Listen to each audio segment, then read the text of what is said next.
सर्वज्ञ श्री चक्रधर स्वामी की जय। आज आपल्या या गावामध्ये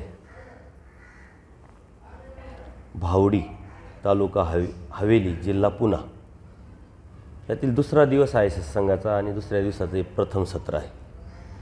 काल आपण तिन्ही सत्संगामध्ये आपल्या धर्माची हेतू काय, उद्देश काय आणि आपल्याला सुरुवात कुठून करायची, कशी करून दिली परमेश्वराने आणि शेवट कुठं करायचं हे बघितलं। कारण सुरुवात आपल्याला माहिती आहे, आपल्याला परमेश्वराने बोध दिला, त्या बोधाच्या माध्यमातून आपण परमेश्वर भक्तीला लागलो, अनन्य भावे परमेश्वराला शरण गेलो आणि अनन्य भक्ती आपण करायला लागलो।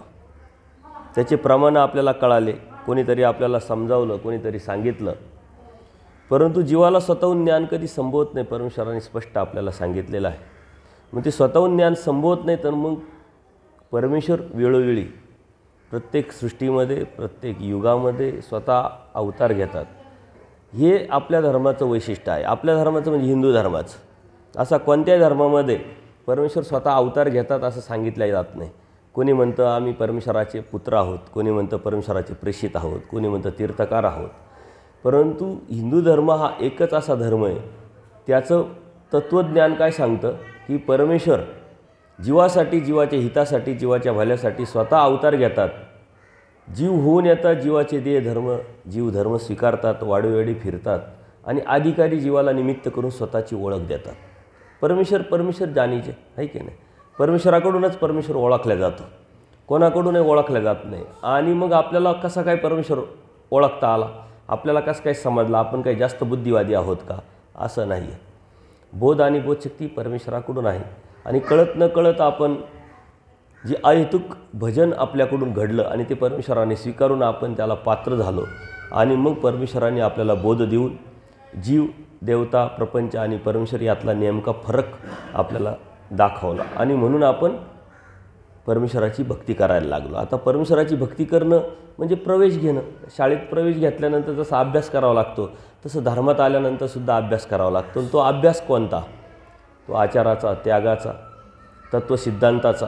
हे करत असताना परमेश्वराची परीक्षा पण असते, ती कैवल्यदानाची। ती डिग्री आपल्याला जी मिळवायची आहे ती परीक्षा ही आचाराच्या माध्यमातून परमेश्वर आपली घेतात आणि त्या परीक्षेत पास झालो तर आपल्या जीवनमुक्तीचा प्रवास हा थांबतो। कारण या जीवनमुक्तीच्या प्रवासासाठीच परमेश्वराने सृष्टी निर्माण करून स्वतः अवतार घेऊन आपल्याला बोध दिलेला आहे। आणि मग हा जीवनमुक्तीचा जो प्रवास आहे हा आपल्याला थांबवता कधी येईल, कसा येईल? परमेश्वराने सिलेबस आखून अभ्यासक्रम आपल्याला दिलेला आहे, श्रीमद भगवद्गीतेच्या माध्यमातून, लीळाचरित्राच्या माध्यमातून, दृष्टांत पाठाच्या माध्यमातून। आणि हे सांगण्यासाठी आजपर्यंत अनेक संत होऊन गेले, अनेक संतांनी सांगितलं आहे। संत ज्ञानेश्वरांनी ज्ञानेश्वरी लिहिली, ती भगवद्गीतेचा मराठी अनुवाद आहे। भगवद्गीता जे आहे, जे सांगतं आहे तेच ज्ञानेश्वरी पण सांगत आहेत। परंतु धर्म अभ्यासत असताना बुद्धीच्या कसावरती उमजून घ्यायचा असतो।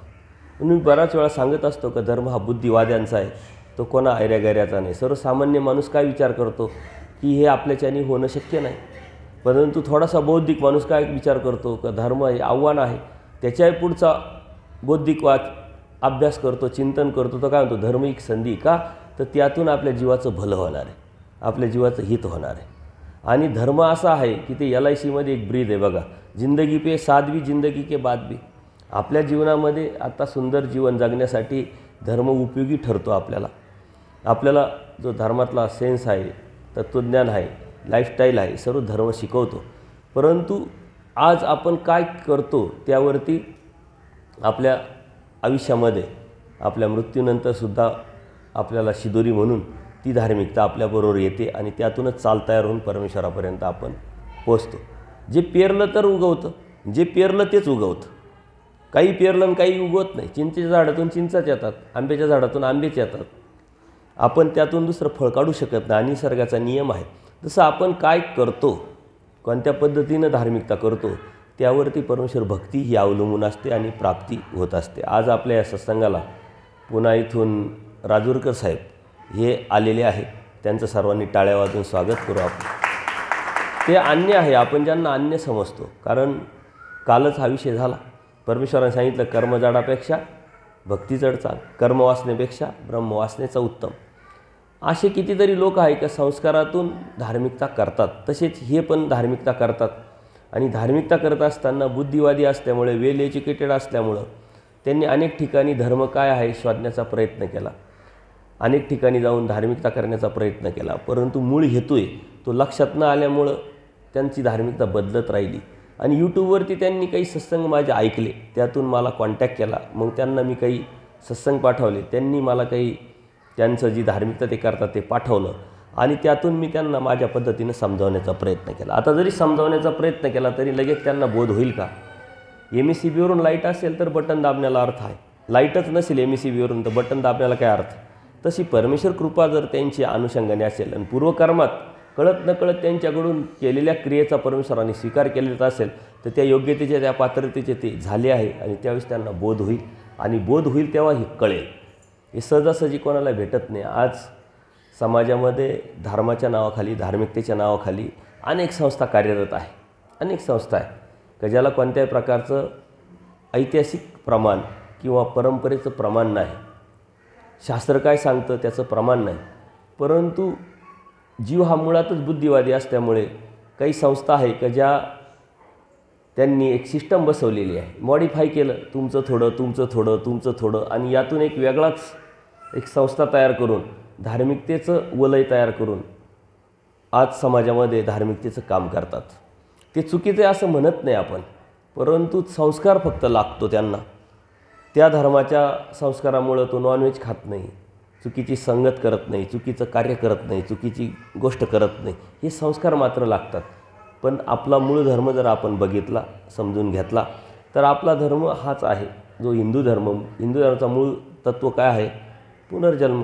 जन्माला येतो मनुष्य, मरतो, मेलेला मनुष्य जन्माला येतो आणि जन्माला येऊन कर्म जोडून नरकाला जातो, दुःखाला जातो. आणि हे परमेश्वराला आपलं दुःख पावत नाही आणि म्हणून परमेश्वराने हा सारा उपद्व्याप केलेला आहे. परंतु हा उपद्व्याप जरी केला तर तो काही विशिष्ट आपल्या 4 लोकांसाठी नाही केला, सर्व जगासाठी केला, अनंत जीवासाठी केला. परंतु त्या परीक्षेत कोण पास होईल तर त्यांनी काय पेरलं आहे त्याच्यावरती अवलंबून आहे. काल आपण बघितलं की कोणाचे बोध येण्याची वेळ राहिली आहे आणि कोणाची वेळ गेलेली आहे. ते आपण चिंतनातून तर्ककुतर्क करून समजू शकतो की हे लोक असे वागतात, असे राहतात, असे खातात, असे बोलतात, अशी विचारधारा असतात, यांची अशी दृष्टी आहे, याचा अर्थ यांचा बोध गेलेला आहे आणि हे धार्मिक आहे. परंतु ती वेळ अजून आलेली नाही आहे म्हणून ते धर्माला फक्त चिटकून आहे संस्काराच्या माध्यमातून. तसंच राजूरकर साहेब आज धार्मिक असल्यामुळं इथपर्यंत भेटीला आले. त्यांचे काही प्रश्नाचं आपण उत्तर देण्याचा प्रयत्न करू, कारण परमेश्वराची कृपा त्यांच्यावर असेल आणि त्यांची जोड असेल तर नक्कीच त्यांना बोध होईल त्यांच्या मनातले काही प्रश्न. कारण ते आले वेळ काढून, त्यांना वेळ देणं हे आपलं कर्तव्य आहे. आजकाल इथं कुणी येऊ शकत नाही, गावातले लोक येत नाही. मी आता मला गावातल्या लोकांनी सांगितलं की बाबा या चहा घ्यायला, या दूध घ्यायला. आता सकाळी मी काही नाश्ता करत नाही, पण आमच्याबरोबर जे सद्भक्त मंडळी आले त्यांना ती सवय असल्यामुळे, शेतकरी कुटुंब असल्यामुळे ठीक आहे आमच्यातले 2 जण करतात, तुमच्या भेटीला येतो. तर गेल्यानंतर मुलं उपदेशी नाही, आईवडील उपदेशी, देवपूजेची व्यवस्था व्यवस्थित नाही, मुलं का उपदेशी नाही तर शिक्षणाला बाहेर आहे. काल हाच विचार आपण चिंतन केलं आणि मुलं मोठे झाले, आता कोणी इंजिनियर झालं, कोणी काय झालं, कोणी काय झालं. तर त्यांना असं वाटायला लागलं की मला आता डिग्री मिळाली, मी थोडा शहाणा झालो, माझे आईवडील गावंढळ आहे. परंतु धर्माच्या अनुषंगाने त्यांना ते अभ्यास करून समजून घेत नाही, हे प्रश्न विचारतात, त्यांना सांगता येत नाही. आणि त्या आईवडिलांचं सांगण्याचं माझं तात्पर्य हेच आहे की तुम्हाला जर सांगता येत नाही ना, असे गावात तुमच्या कार्यक्रम आहे तर मुलांना घेऊन या. तुम्ही जो स्वतःहून म्हणता जा तू तुझ्या कामाला, मी जातो सत्संगाला, तुमच्यापेक्षा ते शहाणं करणं, त्यांना संस्कार देणं, संस्कृती देणं, धर्म देणं हे गरजेचं आहे. ही शोकांतिका आहे, सगळीकडे शोकांतिका दिसते का ते मुलं भाग्यवान आहे का ज्या घरामध्ये जन्माला आली तिथं धर्म आणि धार्मिकता, संस्कार, संस्कृती आहे, परंतु त्यांना त्याची किंमत न कळाल्यामुळं ते अजून उपदेशी होतच नाही. मग मी माझ्या यूट्यूबवरती त्यांना लिंक दिली, ऐका, काही प्रश्न असेल तर माझा फोन घ्या, विचारा. आता योग येईल तेव्हा येईल, परंतु ही शोकांतिका आहे सगळीकडची आहे. म्हणून मी तुम्हाला सांगतो तुम्ही डिफरंट आहात, तुम्ही काही असे कोणी ऐरेगैरे नाही आहे, तुम्ही डिफरंट आहात. आणि गीतेमध्ये, भगवद्गीतेमध्ये परमेश्वराने सांगितलं एक सहस्रेषु, म्हणजे 1000 लोकांमध्ये एक असा विचार करतो की सत्य काय आहे ती जाणण्याची इच्छा ठेवतो, ते 1000तून एक येतो, 999 तिथंच आहे, दुसऱ्या 1000तून एक येतो, 999 तिथंच आहे, आणि एक परत 1000 तयार होतात. 999 गुणिले 1000 ही संख्या तुम्हाला किती मोठी वाटते?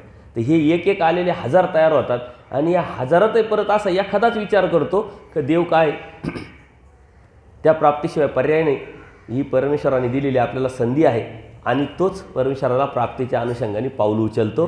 तो विरळा नांदे. देवाने सांगितलं दुर्मिळातला दुर्मिळ, रहस्यातलं रहस्य ज्ञान आहे. कोणालाही भेटणं हे एवढं सोपं काम नाही. ही परमेश्वराची कृपा असेल तरीच ती भेटते किंवा लक्षात येते, जाणवते. आणि म्हणून हा दुर्मिळातला दुर्मिळ, तुम्ही एक एक 1000 एकत्र आले, त्यातूनही बी तुम्ही आणखीन पुढं सरकले. म्हणजे जी 999 गुणिले 1000 तेवढी संख्या आणि परत हे 999 ॲड करा, एवढ्या लोकांची गर्दी तुम्हाला सगळीकडे दिसेल. धर्म धार्मिकता म्हटलं, सत्संग म्हटले की इतकी गर्दी होती. आता 4 दिवसापूर्वीच अगदी चेंगरून मेले लोक. का, कशासाठी माहीत नाही, कोण आहे काही माहीत नाही. मी जर तुम्हाला सांगितलं मी असं आहे आणि काल मी तुम्हाला सांगितलं हा आपला धर्म विश्वास धर्म नाही आहे, ती गोष्ट सांगितली परमेश्वराने सांगितली हा प्रचिती धर्म आहे. प्रचितीला आलं पाहिजे. ते गुरु विश्वास म्हैसियाचा, ही गोष्ट परमेश्वराने आपल्याला सांगण्याचा उद्देश काय आहे का आपल्याला सावध केलेलं आहे की हा असा नाही आहे बाई.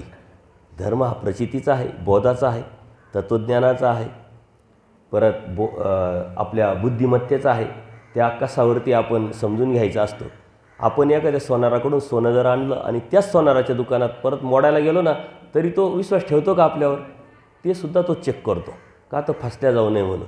चेक करायला एक माणूसच असतो, काहीतरी दगड असतो आणि तो घासतो. आता त्यालाच ते जाणू, आपल्याला काही कळत नाही. आपण त्याच्याकडूनच घेतलेलं आहे, आपल्याकडे बिल आहे आणि तेच दागिना आपण त्याला मोडायला गेलो ना, तरी तो चेक करतो, वजन करतो आणि मगच काय असेल तो व्यवहार होतो. तसं आपण साऱ्या गोष्टी चेक करत असतो भौतिक जगामध्ये, पण धर्म मात्र चेक करत नाही. आणि धर्म हे जीवन जगण्यासाठी एक साधन आहे. त्या अनेक साधनांपैकीचं असे समजणारी लोक भरपूर आहे, आपल्याकडे आहे आणि इतरांकडे आहे. ही गर्दी आपल्याला कंटिन्यू दिसत राहते. म्हणून तुम्ही डिफरंट आहात, तुम्ही काहीतरी वेगळे आहात. तुम्हाला जे भेटलं आहे ना ते कोणालाही भेटू शकत नाही.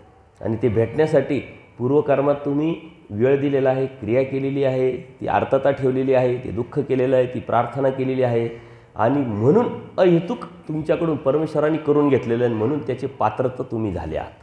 एवढं सोपं नाही. त्याच्यामुळं अनेक ठिकाणी माझ्या भेटी होतात. जसं राजूरकर साहेबांची आज भेट झाली, तसे अनेक लोक जे अन्य यूट्यूबवरती, आता यूट्यूब हा असा विषय आहे वर्ल्डमध्ये चालतो. अमेरिकेतसुद्धा काही लोक सत्संग ऐकतात. त्यांनी मला 2-3 वेळा फोन केले. एक कॅनडामधले आहे, एक अमेरिकेतले आहे, एक साऊथ आफ्रिकेतले आहे. इकडचेच ते तिकडे शिफ्ट झाले. धर्माचं आईवडील उपदेशी असल्यामुळं त्यांना माहीत नव्हतं, कामानिमित्ताने गेले. आता मुलं मोठे झाल्यानंतर ते कामाला लागले, हे थोडेसे रिकामा वेळ भेटायला लागला. मग आता काय करावं? मग आपल्या आईवडिलांनी असा धर्म घेतला आहे, त्या धर्माच्या अनुषंगाने काही भेटतं आहे का, कळतं आहे का, समजतं आहे का? मग आता संशोधन करायला लागले उतारवयामध्ये. आणि मग त्यांनी मला कॉन्टॅक्ट केला की आजपर्यंत आम्हाला काही कळत नव्हतं, परंतु तुमच्या यूट्यूबच्या माध्यमातून आम्हाला समजायला लागलं. आता काय करावं, काय नाही करावं, हे थोडं सांगा. तर जगामध्ये स्वामी श्री चक्रधरांचा हा परिवार साऱ्या वर्ल्डमध्ये आहे. असं काही नाही की बाबा महाराष्ट्रातच आहे, भावडी गावातच आहे, पुणे जिल्ह्यातच आहे, सगळीकडे आहे. फक्त आपण तिथपर्यंत पोचलेलं नसतो, संघटन नसतं, आपल्याला माहीत नसतं. परंतु हा खूप मोठा परिवार आहे आणि याच्यासाठी परमेश्वरांनी सृष्टी निर्माण करून स्वतः अवतार घेऊन बोध दिलेला आहे स्वतःमुळं. ह्या ज्या गोष्टी आहे हा अभ्यासाचा, ज्ञानाचा विषय आहे. ते आता बघायला लागले, चेक करायला लागले. आणि ह्या यूट्यूबच्या माध्यमातून असे कितीतरी अन्य लोक की ज्यांचा अर्थार्थी धर्माशी संबंध नव्हता, जे परंपरेचे उपदेशी नाही, त्यांच्या नातेवाईकांमध्ये सुद्धा उपदेशी नाही, असे एक साताऱ्याचे भक्त आहे, एक सांगलीचे भक्त आहे. त्यातला एक साताऱ्याचा मुलगा तो जाधववाडीच्या मार्गामध्ये आत्ता गेलेला आहे. का त्याचं लग्न झालेलं नव्हतं, 32-35 वर्षाचं वय. त्यांनी यूट्यूबवरती काही सत्संग ऐकले, त्यांनी काही प्रश्न केले, त्याला क्लिअर केलं. मग तो दरी आश्रमात आला, 2 दिवस राहिला. तो सर्व क्लिअर केल्यानंतर त्यांनी उपदेश घेतला आणि उपदेश घेता म्हटलं आता 35 वर्ष झाले, लग्न केलं नाही, लग्न करून आता कोणता तू तीर मारणार आहे? जे लग्न केले त्यांनी कोणता उपद्याप केलेला आहे? ते तर उलट त्रस्त आहे. म्हटलं तू 4 लोकांना विचार, लग्न केलं नाही तुम्ही, सुखी आहे का, आनंदी आहे का, आणि मला करायचं आहे करू का? ते तुला नाहीच म्हणतील. तू जरा सर्वे कर. म्हटलं बिझनेस करायचा तर सर्वे करतो, व्यवसाय करायचा तर सर्वे करतो, काही गोष्ट समजून घ्यायची तर जाणून घेतो. आता तुला लग्न करायचं आहे ना, तर तू बी जाणून घे. आता योगायोगाने तू पुढं सरकलाच आहे, आता लग्न करून काय करायचं हे मी त्याच्या डोक्यात घातलं माझ्या पद्धतीनं. तो घरी गेला, त्यातनी विचार केला. 8 दिवसानंतर त्यांनी जो कामाला होता त्यांनी रिझाईनच देऊन टाकलं. म्हटलं आता सांगा मला पुढं काय करायचं. म्हटलं जा जाधववाडीच्या आश्रमात, तिथं एक सिस्टम असते आणि अभ्यासाला त्यांनी सुरुवात केलेली आहे. म्हणजे हा सारा यूट्यूबचा परिणाम आहे. आपण म्हणतो अन्य लोकांना धर्म सांगू नये, दोष लागेल, आहे की नाही, अन्य कथनाचा दोष लागेल, परंतु ही अर्थता ज्याला आहे त्याला परमेश्वरांनी धर्म सांगायला लावलेला आहे. आणि ज्याला अर्थात आहे तोच एक तासाचा सत्संग ऐकेल. कुणी ऐकेल का? हा यूट्यूबच्या माध्यमातून मिळालेला रिझल्ट आहे. एक साताऱ्याचे आहे, एक सांगलीचे आहे, कितीतरी मुंबईचे 1-2 लोक आहे, जसे आता राजूरकर साहेब आहे, असे अनेक लोक अजूनही जोडले गेलेले. ते पुढं प्रवास करतील. देवाची त्यांचं काही कनेक्शन असेल तर त्यांना देव देतील. देणारा देव आहे ना, आपण कोण करणार? त्यांच्या अधिकारात आपण हात लावू शकत नाही. ते एक प्रॅक्टिकल तुम्हाला लगेच समोर दिसलं म्हणून आपण कोणालाही कमी लेखू नये की अन्य आहे, मग यांना काय कळतं किंवा यांना भेटू शकत नाही देव, असं नाही. देवाने सांगितलं आहे, बेस्ट सांगितलं आहे, त्याच्यामुळं त्यांची बी कळत न कळत क्रिया घडेल, त्यांचे संस्कार असल्यामुळं, आणि मग परमेश्वर त्यांना देणारा तो परमेश्वर आहे. परमेश्वरच देत असतो आणि परमेश्वर प्राप्तीला पण नेत असतो. आणि त्या प्राप्तीचं साधन आहे नाम. नामाने वेद होतो, नामाने बोध होतो, नामाने साय होते, नामानेच प्राप्ती पण होते. जर सर्व काही परमेश्वरच करून घेतोय तर मग आपली कड काय? तर ती काल आपण बघितली. आपली कड ती असली पाहिजे त्यागाची. ती जर असेल तरच आपण पुढं सरकू. आता ह्याच अवस्थेत, ह्याच परिस्थितीत संसारात राहत असताना आपण काय करू शकतो याचा आपण एक सत्संग घेणारच आहोत. आपण मनामध्ये जे आपले गैरसमज आहे, कन्फ्युजन आहे, हे आपण समजून घेणारच आहोत. आज आपला विषय होता की परमेश्वराने आपल्याला तत्त्वज्ञान सांगत असताना नुसते एकट्याने तत्त्वज्ञान सांगितलं का? त्यांच्या सन्निधानामध्ये अनेक भक्त होऊन गेले. श्रीकृष्ण महाराजांच्या सन्निधानात कितीतरी भक्त होते. पांडव होते, अर्जुन होते, द्रौपदी माता होत्या, रुक्मिणी माता होत्या, होतं की नाही, उद्धवदेव होते. त्यांनी जो धर्म सांभाळला, जो धार्मिकता केली, त्यांच्या जीवनाचं ध्येय ठरवलं आणि त्यांनी त्यांच्या जीवनामध्ये जो बदल घडून आणला, तो बदल आपल्याला अपेक्षित आहे परमेश्वराला आपल्याकडून. आणि ते प्रेरणास्थान असल्यामुळं त्यांनी आपल्यासाठी जो रस्ता तयार केलेला आहे त्या रस्त्याने आपल्याला चालायचं आहे. द्वापार युगातले जे भक्त आहे त्याचं आपण आज चिंतन करणार आहोत. परंतु आज राजूरकर साहेब आलेले आहे, त्यांच्या काही प्रश्नाचं आपण चिंतन करू. त्यानंतर माझ्याबरोबर जी आलेली मंडळी आहे, परमार्ग सेवक अनिलदादा निखाडे आहे, परमार्ग सेवक दिलीपदादा काळे आहे, परमार्ग सेवक शरददादा मुदगुल आहे. यांचे संकल्प सुटलेले आहे, हे लक्षात घ्या. हे त्याच्यासाठी सांगायचं. यांचे वय काय आहे, यांची मुलं मुली अजून लहान आहे, परंतु माझ्याबरोबर जो बी येतो ना त्यांचा संकल्प सुटलेला असतो, म्हणूनच तो माझ्याबरोबर येत असतो. हे 8-8 दिवस, 4-4 दिवस. आणि हे सदन आहे जे अनिलदादा शरददादा जे आहे, हे द्राक्ष बागायतदार आहेत, द्राक्ष एक्सपोर्ट करतात, ते अत्यंत सदन आहे. परंतु ही वेळ त्यांना काय असते, कामं कमी असतात. आणि शेतकरी आता फॉरवर्ड झालेला आमच्या नाशिकचा, तो स्वतः काम नाही करत, करून घेतो. तो म्हणतो मी काम केलं तर 2 हात काम करतील, आणि करून घेतलं तर 100 लोकांकडून काम केलं तर 200 हात काम करून घेतात. तर ते लोकांकडून काम करून घेतात, मॅनेजमेंट करतात. आणि अत्यंत सदन असतानासुद्धा धर्माची जाणीव असल्यामुळं त्यांनी संकल्प सोडून अभ्यासाला सुरुवात केलेली आहे. आणि मग मी माझ्याबरोबर येत असताना मी त्यांचं एक ट्रेनिंगच आहे माझ्याबरोबर. आता हे दिलीपदादा काळे त्यांनी संकल्प सोडलेला आहे, ते माझ्याबरोबर पात्रात माझ्यासारखंच भिक्षा मागतात. माझ्याकडे जर आले आश्रमात तर ते भिक्षेला मी त्यांना पाठवतो, पात्रात ते जेवण करतात. हे ट्रेनिंग चालू आहे माझ्याबरोबर असलेल्या मुलांचं. आणि मग त्यांना मी सांगतो तुमच्यावर खूप मोठी जबाबदारी आहे धर्माची, समाजाची, त्याच्यामुळे तुम्ही बोललं पाहिजे, धर्मावरती सांगितलं पाहिजे. म्हणून मी प्रॅक्टिस म्हणून त्यांना बोलायला पण लावतो. तर त्यातलेच आज अनिलदादा निखाडे आहे, परमार्ग सेवक, ते आपल्यासमोर विचार मांडणार आहे. तुम्हाला एक प्रेरणा भेटेल, आत्मविश्वास भेटेल. आपण अनेक विषयावरती बोलत असतो, पण धर्मावरती बोलायचं किती अवघड आहे आपल्या लक्षात येईल. ते त्यांचे स्वतःचे अनुभव सांगतील. पहिल्यांदा सुरुवात केली तर ते बोलत नव्हते, हात लाटपटायचे, आणि शेवटच्या दिवशी तुम्हाला हा मी ट्रेलर देणार आहे, तुम्हाला प्रत्येकाला उठवणार आहे आणि इथं येऊन बोला म्हणणार आहे. मग तुमच्या लक्षात येईल की धर्मावरती बोलणं किती अवघड आहे, अशा गप्पा मारणं किती सोपं आहे. आणि म्हणून ती प्रॅक्टिस, कारण परमेश्वराने नागदेव आचार्यांना निमित्त करून आपल्याला एक तत्त्व सांगितलेलं आहे. देव काय म्हणतात, माझ्याकडून 2-4, तुमच्याकडून 5-7. आचार्यांना आश्चर्य वाटलं की माझ्याकडून 2-4, मी तर साधा जीव, आणि तुमच्याकडून 2-4 आणि माझ्याकडून 5-7, असं कसं काय? देव म्हणतात जीवाचं ऐकतो, आपताचंच वाक्य लागेल. त्याच्यामुळं जीवावरती आपत्तीच्या परमेश्वराने ही धर्माची जबाबदारी, म्हणजे तुमच्यावर जबाबदारी परमेश्वराने सोडलेली आहे. आणि आपण जबाबदारी सोडलेली असताना आपण बेजबाबदारपणा जर करत असेल, ती जबाबदारी आपण स्वीकारलेली नसेल, तर परमेश्वर जे कार्य करतात त्या कार्याला कुठंतरी थांबा येतो. आणि म्हणून बऱ्याच गोष्टी आपण करत राहतो. तसं परमेश्वराचा आनंद देण्याचं हे मिशन आहे. या मिशनमध्ये आपण सहभागी होणं म्हणजे काय होणं, आपल्या जीवनाचं हित करत असताना कोणाच्या तरी हिताला निमित्त ठरणं. निमित्त जर ठरलो तर आपल्याला गोमटं लागतं. बघा आचार्यांना कितीतरी ठिकाणी निमित्त केलं देवाने, आपल्याला सुद्धा आचार्यच निमित्त आहे, कारण आचार्यांच्या निमित्ताने परमेश्वरांनी पूजनीय माईम भट आणि आचार्यांनी लीळाचरित्राचं लिखाण करून आपल्यापर्यंत ते पोहोचवलं, म्हणजे धर्म आपल्यापर्यंत पोहोचवला. तर आपल्यापर्यंत ते निमित्त आहे आणि अनेक निमित्त आपल्याला परमेश्वरांनी करून दिलेले आहे आणि देवाने निमित्त माने जे सांगितलेले आहे. निमित्ताला आदर करायचा, निमित्ताला मानायला लावलेलं आहे आणि निमित्त प्रत्येकजण प्रत्येकाचा असतो. आपला धर्म अत्यंत प्रगल्भ आहे, अत्यंत बोल्ड आहे, परंतु आपण तिथपर्यंत न पोचल्यामुळं आपल्या मनामध्ये जे गैरसमज किंवा अंधश्रद्धा किंवा कन्फ्युजन द्विधा मनस्थिती जी निर्माण झालेली आहे, तर ती निर्माण न होण्यासाठी, त्यात क्लिअरिफिकेशन, त्यात स्पष्टता येण्यासाठी परमेश्वराच्या सन्निधानात जे भक्त आहे त्या भक्तांनी कसा बदल करून घेतला आणि आपल्याला त्यांच्या जीवनचरित्रातून काय शिकायचं आहे, आपल्या जीवनात काय बदल करायचं आहे, याचंही आपण चिंतन करणार आहोत. मी राजूरकर साहेबांना विनंती करतो की तुम्ही काही प्रश्न असेल तर विचारा, काही कन्फ्युजन असेल तर विचारा, कारण मोबाईलमधून बोलणं आणि आता समोरासमोर असणं यात फरक आहे. तुम्ही वेळ काढून आलेले आहे तर बोला, काही अडचण नाही. धन्यवाद. तुमची ओळख द्या. दिसतात ना बरोबर?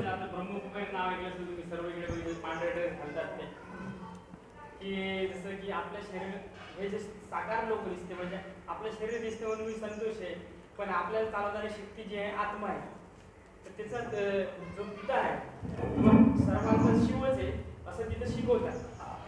म्हणजे आत्मा दिसत नाही म्हणून जसं 3 महिन्याचे काय हे दे जातीचं काय जाते, आपण डॉक्टर म्हणतो आठवडी घेतो, नंतर म्हणतो माणूस मारण्याची बॉडी घेऊन जा, मग गेलं काय?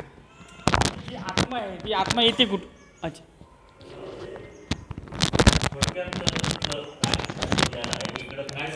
हां हां तेच. हां, नमस्कार, मी संतोष राजूरकर, मी दिघेवरून आलेलो आहे आणि माझा एकच प्रश्न आहे की माणूस हा जन्माला येतो कुठून आणि जातो कुठं? आणि त्याला जो माणूस दिसतो, म्हणून माझं नाव संतोष आहे, यांचं नाव एक्स आहे, यांचं नाव वाय आहे, पण तो येतो कुठून आणि जातो कुठं?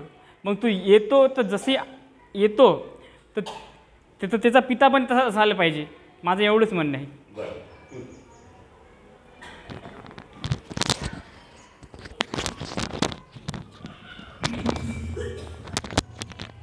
आता संतोष दादांनी जे कन्फ्युजन सांगितलं, जो प्रश्न सांगितला, त्याबद्दल तुमच्या मनामध्ये काही कन्फ्युजन आहे का, संभ्रमावस्था आहे का? जे स्वतःला उपदेशी समजतात, महानुभाव समजतात, यांच्या मनामध्ये हा प्रश्न येतो का कधी, हे मी विचारतो आहे. का येत नाही तर आपल्याकडे क्लिअरिफिकेशन आहे. संतोष दादा, परमेश्वर जो आहे हा परमेश्वर, त्याला कृपा उपजली स्वतःजवळ आनंद जो आहे तो कुणाला तरी देण्याचा, हे मूळ तत्त्वज्ञान आहे आपलं. आणि आनंद द्यायचा आहे तर मग परमेश्वर शोधक आहे, द्रावक आहे, बोधक आहे. त्यांनी शोधणी केली आणि हे शोधणीच्या माध्यमातून 4 पदार्थ परमेश्वराला ज्ञात आहे, परंतु आपल्याला समजावं सांगण्यासाठी मग हे तत्त्वज्ञान आपल्यापर्यंत आलं. त्यांनी देवता हा जो वर्ग आहे, एक सिस्टमचा भाग आहे, तो तुम्ही माझ्या सत्संगातून ऐकला असेल, समजला असेल का, जे सामर्थ्य आहे त्यातून हे सारं ब्रह्मांड चालतं. कारण जसं गाव चालवायचं तर एक सिस्टम असते, राज्य चालवायचं सिस्टम असते, देश चालवायचा सिस्टम आहे, तसे ब्रह्मांड चालवण्याचं एक सिस्टम आहे.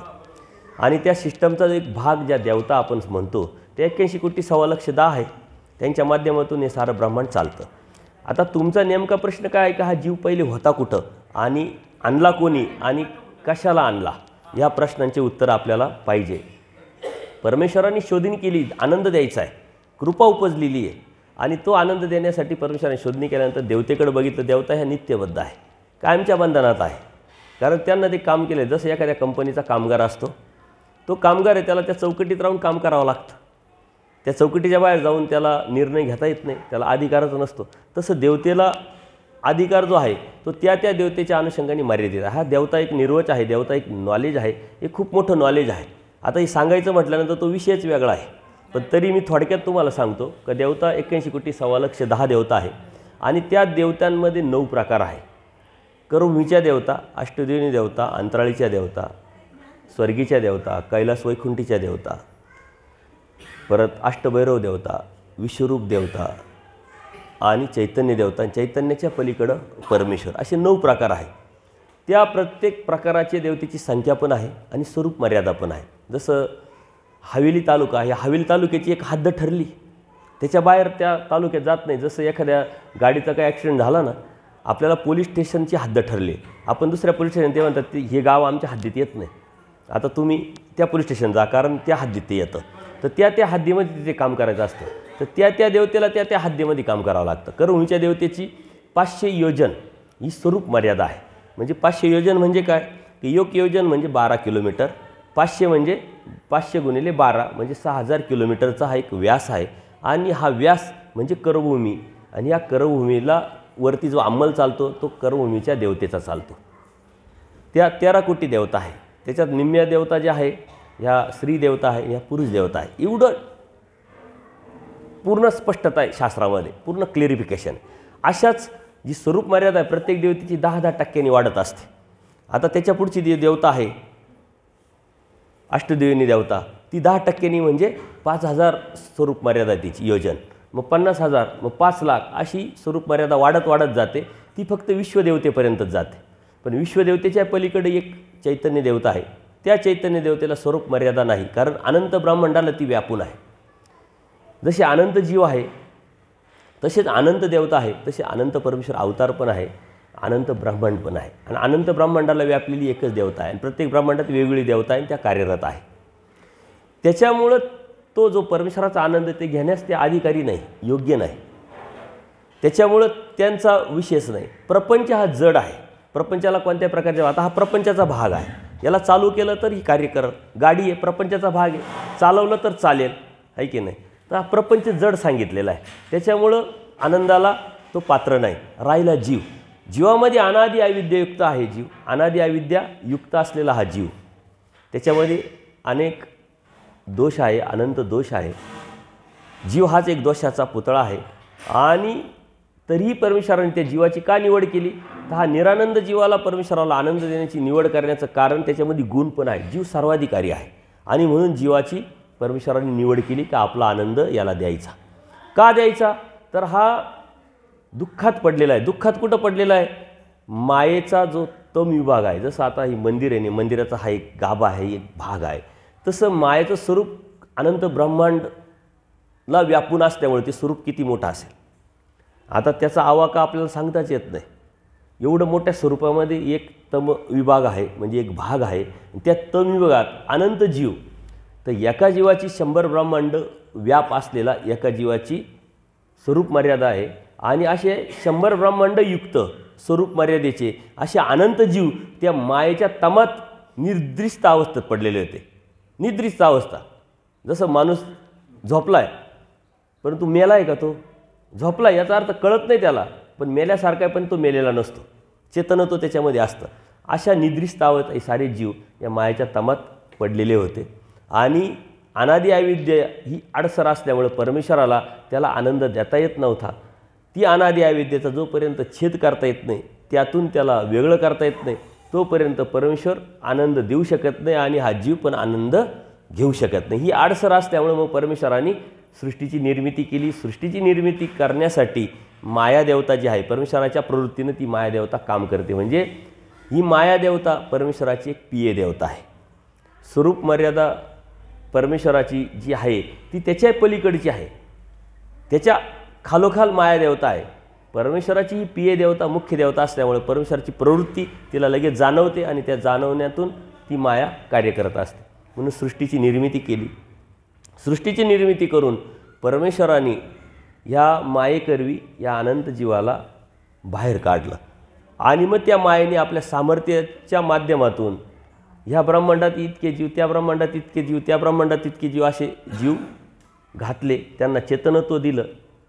ह्या जीवामध्ये प्रत्येक देवतेचे पिंडस्थ असतात आणि मळ पण असतात आणि स्वरूप मर्यादेनुसारच त्या पिंडस्थ असतात. आता थोडा टॉपचा विषय आहे, तुमच्या लक्षात येईल नाही परंतु माहिती म्हणून तुम्हाला सांगतो. तर पिंडस्थ असतात, जी मास रूप जे आहे या देवतेच्या पिंडस्थ आहे. आणि मळ जे आहे त्या मळाच्या माध्यमातून आपण केलेले कर्म, त्या कर्माचं जे चिन्ह आहे त्या मळाला चिटकलेले असतात आणि ते चिन्ह बघून त्या देवता आपल्याला भोगवत असतात. त्या जसा एक सिस्टमचा भाग आहे तसा आपण सुद्धा एक सिस्टमचा भाग आहोत. आणि आपल्याला काढल्यानंतर मूळ सृष्टीमध्ये परमेश्वराने हे तत्त्वज्ञान स्वतःच्या श्रीमुखी आपल्याला सांगितलं, परंतु अधिकार नसल्यामुळं आपण ते दवडलं आणि हे डुळक्याच्या दृष्टांतातून आपण काल बघितलं, राडघडीच्या दृष्टांतातून आपण ते बघितलं. तो सत्संग तुम्ही पुन्हा पुन्हा 2-3 वेळा ऐकाल तेव्हा तुमच्या लक्षात येईल काही दृष्टांत परमेश्वराने आपल्याला समजावले कशासाठी का. परंतु तरी परमेश्वर दयाळू माळू कृपाळू असल्यामुळं अधिकार नसताना आपल्याला तत्त्वज्ञान सांगितलं. योग्यता नव्हती, अधिकार नव्हते. अधिकार म्हणजे कॅपॅसिटी. जसं एखाद्या ग्लासाची कॅपॅसिटी आहे 250 मिलीमीटर पाणी साचवण्याची, त्याच्यात 1 लिटर टाकून उपयोग आहे का? अर्धा लिटर टाकून उपयोग आहे का? त्याची कॅपॅसिटी. तशी एक जीवाची कॅपॅसिटी योग्यता नसल्यामुळं परमेश्वराने त्याला जे तत्त्वज्ञान सांगितलं ते त्याला कळालं नाही. त्यांनी ते न कळल्यामुळं कोणत्या प्रकारचं कर्मच केलं नाही. कारण कर्मानुसार माणूस पुढं चालतो. कर्म ही माणसाला प्रगतीला नेत असतं, पण कर्म परमेश्वर प्राप्तीला नेत नसतं. कर्म हे संस्काररूप, विधिरूप आणि धर्माला करणारं एक साधन आहे आणि सारा समाज त्याच्यात अडकलेला आहे. आणि धर्मतत्त्वज्ञान मात्र त्यातून आपल्याला काढतं. बदाच्या माध्यमातून त्यातला आपल्याला काढायचं आहे. मग का, कशासाठी करायचे प्रश्नाचे उत्तर त्यातून आपण पुढं जात असतो. तर तिथं पहिल्या मूळसृष्टीमध्ये आपल्याला अधिकार योग्यता नसल्यामुळं आपण ते समजू शकलो नाही. जसं पहिलीतला मुलगा आहे, पहिलीत शाळेत घातलं, त्याला लगेच शिकवायला लागलं, लगेच शिकत नाही. त्याला ती कंटिन्युटी सातत्य ठेवावं लागेल, तेव्हा मग त्याच्या डोक्यामध्ये काहीतरी येईल. ती सृष्टी संपली का, तर कोणताही जीव अधिकारी निर्माण झाला नाही. परमेश्वराला प्रवृत्ती निर्माण झाली होती. जितका दिवस तितकी रात्र असते, तेवढा जेवढा संसरण असतं सृष्टीचं तेवढं सार पण असतं. सार झाला, परत हे सारे जीव मायाच्या तमात गेले. त्या तमात गेल्यानंतर आपल्याला जे कर्माच्यानुसार लागलेली जी प्रमाद कीड आहे ती प्रक्रिया करून तिथं शुद्ध केल्या जातं जीवाला आणि पुन्हा परमेश्वराला प्रवृत्ती निर्माण होते. परत परमेश्वर परत ह्याच प्रक्रियेतून या जीवाला सृष्टीत आणतात, परत हे तत्त्वज्ञान सांगतात. परंतु त्यावेळेस आपण पहिल्या सृष्टीमध्ये काय विचार केला, फक्त मानसिके कर्म केलं. मानसिके कर्म, वाचिके कर्म आणि मग प्रारब्ध अशी कर्माची चाल असते. कधी कोणतीही गोष्ट आपण डायरेक्ट कधीच करत नाही. एखादी गोष्ट करायची तर पहिले आपण विचार करतो, मग वाचिके करतो, बोलून दाखवतो कोणाला तरी आणि मग त्या कर्मावरती जातो. आलं का लक्षात? तर त्या कर्मावरती आपण जेव्हा जातो तेव्हा ते कर्म घडतं. पण याचा अर्थ मानसिके कर्म घडलेलं नाही असं नाही का. मानसिके कर्म झालं, वाचिके कर्म झालं आणि ते सुद्धा परमेश्वराच्या कॉम्प्युटरमध्ये फिट झालं आणि त्याचासुद्धा आपल्याला भोग प्राप्त होणारच आहे. ते कधीही कोणतंही टळत नाही. ज्याप्रमाणे इथली कोणती क्रिया आपली वाया जात नाही, मग ती ओकटी असो किंवा गोमटी असो, म्हणजे चांगली असो किंवा वाईट असो, कारण आपल्याकडं दोन्हीही सामुग्री आहे, त्यातून आपण ते डेव्हलप होत राहतो. दुसऱ्या सृष्टीमध्ये परमेश्वराने हीच प्रक्रिया केली, परंतु त्यावेळेस फक्त आपण वाचिक कर्म केलं की हे म्हणता येईल खरं आहे का, असंच आहे का, आपल्यात आपण चर्चा केली, परंतु पुढं आपण सरकलो नाही. परत सृष्टी संपली, परत मायाच्या तमात, परत ते प्रमाद कीड नासावली, परत शुद्ध केलं. ही प्रक्रिया कंटिन्यू आहे. काल मी सांगितलं कपडे धुवायचे तुम्हाला, तर नुसते पाण्यातून काढून धुतल्या जाता का, त्याच्यावर प्रक्रिया करावं लागते. ते पावडरमध्ये भिजत घालावं लागतं, मग आपटावं लागतं, घासावं लागतं, मग चांगल्या पाण्यातून काढावं लागतं, झटकावं लागतं, मग वाळत टाकलं का मग ते स्वच्छ होतं. तसं ह्या जीवामध्ये ही स्वच्छतेची एक प्रक्रिया परमेश्वराने राबवलेली आहे. त्यासाठी सुंदर असे दृष्टांत देवाने सांगितले. फुटाणेकारचा दृष्टांत तुम्हाला परमेश्वराने सांगितलेला आहे. फुटाण्याच्या दुकानापुढं जर तुम्ही कधी जाऊन उभे राहिले तर तिथं 3 टोकऱ्या राहतात बघा. कधी जरी गेलेले नसेल तर तुम्ही जाऊन बघा. आपल्या समाजात राहत असताना अशी काही गोष्ट दिसली तर आपल्याला लगेच देवाचा एखादा दृष्टांत, देवाची लीळा, एखादा सूत्र आपल्याला जाणवलं पाहिजे का, आता आपला अभ्यास असेल तर, आणि त्यातून आपण लगेच परमेश्वराच्या जवळ जातो. 3 टोकऱ्या असतात. आता ते फुटाणा असतो, तो फुटाणा कशापासून तयार होतो, हरभऱ्यापासून, आणि हरभरा अत्यंत टणक असतो. तो आपण असं खाऊ शकतो का, दात पडण्याची शक्यता असते. जर तो गिळला ना तर तो तसाच राहतो, शरीरसुद्धा त्याला पचू शकत नाही, सकाळी तो तसाच पडतो, एवढा कठीण असतो. त्याला मृदू करायचं, खाण्या इतपत करायचं, त्याच्यावर प्रक्रिया करावं लागेल. मग तो पहिल्या टोकरीमध्ये तो हरभरा टाकतो, त्याला थोडीशी लवचिकता निर्माण करतो. तो थोडा काढल्यानंतर त्याला पुढच्या दुसऱ्या टोकरीत टाकतो, लवचिक झाल्यानंतर त्याला त्याचं टरफलं मृदू करतो, त्याला तिसऱ्या टोकरीमध्ये त्याला टेस्ट निर्माण करतो आणि मग ते फुटाणे खाण्यायोग्य होतात. तसं आपल्यावर सुद्धा परमेश्वराने या 3 प्रक्रिया केलेल्या आहे. पहिली मूळ सृष्टी, दुसरी मूळ सृष्टी, तिसरी मूळ सृष्टी. मूळ सृष्टी 3 झाल्या. तिसऱ्या वेळेस मात्र आपण कर्म केलं, कारण थोडासा अधिकार वाढला होता. पहिले मानसिक केलं, नंतर वाचिक केलं. आता तिसऱ्या सृष्टीमध्ये परमेश्वराने आपल्याला जे तत्त्वज्ञान सांगितलं, मग आपण विचार करायला लागलो की अरे ह्या देवता ज्या परमेश्वराने सांगितलेल्या आहे, हा देवताच परमेश्वर का नाही आहे. माझ्यामध्ये पिंडस्थ आहे, माझ्यामध्ये मळ आहे, ते प्रकाशले, ज्याला प्रकाशले तो म्हणतो मीच का देव नाही, मीच देव आहे असं समजतो तो. आणि हा विकल्पाचं कर्म त्यांनी केलं. पहिले कर्म कोणतं केलं या जीवानी? विकल्पाचं कर्म. का? तर परमेश्वरावरती एक प्रकारे विकल्प भावला, परमेश्वराला पर्याय निर्माण करण्याचा आपण प्रयत्न केला आणि म्हणून आपण नरकात गेलो. आणि नरक ही 84 लाख योनी. त्याच्या अगोदर सृष्टीमध्ये प्राणी होते, झाडं झुडपं होते, परंतु त्याच्यात जीव नव्हते. ते मायेने नटवलं होतं, मायेने निर्माण केलेलं होतं. पण जेव्हा ही प्रक्रिया चालू झाली आणि मग त्यात आपण जात राहिलो, मग ज्यांनी जसं कर्म केलं तसं तो अटॅच झाला. मग कोणी पहिल्यापासून अटॅच झाला, त्यांनी कर्म केलं, जसं भावलं, जसं विचार केला. कोणी 500ला अटॅच झाला, कोणी 1000ला अटॅच झाला. 84 लाख योनी शास्त्रांनी सांगितली. त्यातली योग योनी ही मानव योनी आहे आणि त्याच्या व्यतिरिक्त साऱ्या योनी आहे ही चलद्रूप नरक आहे. आपण कसा विचार करतो त्याच्यानुसार ते आपल्याला भेटत राहतं. आणि त्यानुसार ते जन्ममृत्यू सारे प्राणी संपले. नंतर तो परत सृष्टीत आला आणि त्या 4थ्या सृष्टीला काय म्हटलं जातं? प्रवाही सृष्टी. प्रवाहात आता आपण आलो आहे आणि आपली ही प्रवाही सृष्टी ही पहिली नसून अशा अनंत सृष्ट्या गेल्या. कारण परमेश्वराने सांगितलं आहे अनंत जन्म वाया गेले, अनंत सृष्ट्या गेल्या. एक जन्म एक सृष्टी मला द्या, मग मी तुला कुठं नेऊन सांगेल. ही ब्रह्मवाणी. त्याच्यामुळं याचे बरेच प्रमाण या चरित्रात आहे का सृष्टी अनंत होऊन गेल्या. या प्रवाह सृष्टीमध्ये आपण आल्यानंतर परमेश्वराने आपल्याला स्वतः अवतार घेऊन पुन्हा तत्त्वज्ञान सांगितलं. परंतु ते आपण सांडोत आल्यानंतर ते संस्कार आपल्याला लागलेले आहे. म्हणून हे समजणं एवढं सोपं नाही. ऊर्ध्वगतीचं ज्ञान असल्यामुळं ते आपल्याला बोधाद्वारे परमेश्वराने जीवदेवता प्रपंच आणि परमेश्वर यातला फरक जाणवला. बरं, आता बोध प्रत्येकाला लगेच दिला का परमेश्वराने? नाही. अहेतुक भाव जेव्हा निर्माण होतो, अहेतुक म्हणजे मला माझ्या जीवाचं हित करायचं आहे, माझ्या जीवाचं कल्याण करायचं आहे आणि तो कल्याणकारी कोण आहे माझा, ते सत्य कोण आहे याची अर्थता जेव्हा तुमची निर्माण होते. जसं पूजनीय भांडारेकर सकाळी उठल्यानंतर बसले पोथी घेऊन बसल्यानंतर ते चालत होते का आपलं हित कशात आहे, संस्कृती छेद होईल असं काही आहे काय, परमेश्वर कसा ओळखावा, परमेश्वराची गुण वैशिष्ट्य काय, ही मनात शंका त्यांच्या होत्या आणि ती शोधत होते. ती अर्थता एवढ्या वरच्या टोकाला पोचली का परमेश्वर स्वतः तिथं आले. तुमची अर्थता जर पोचली तर परमेश्वर स्वतः येतील. मग कोणाच्या तरी तुमची योग्यता पाहून कोणाला तरी निमित्ताने पाठवतील, अन्यथा स्वतः येऊ शकतात.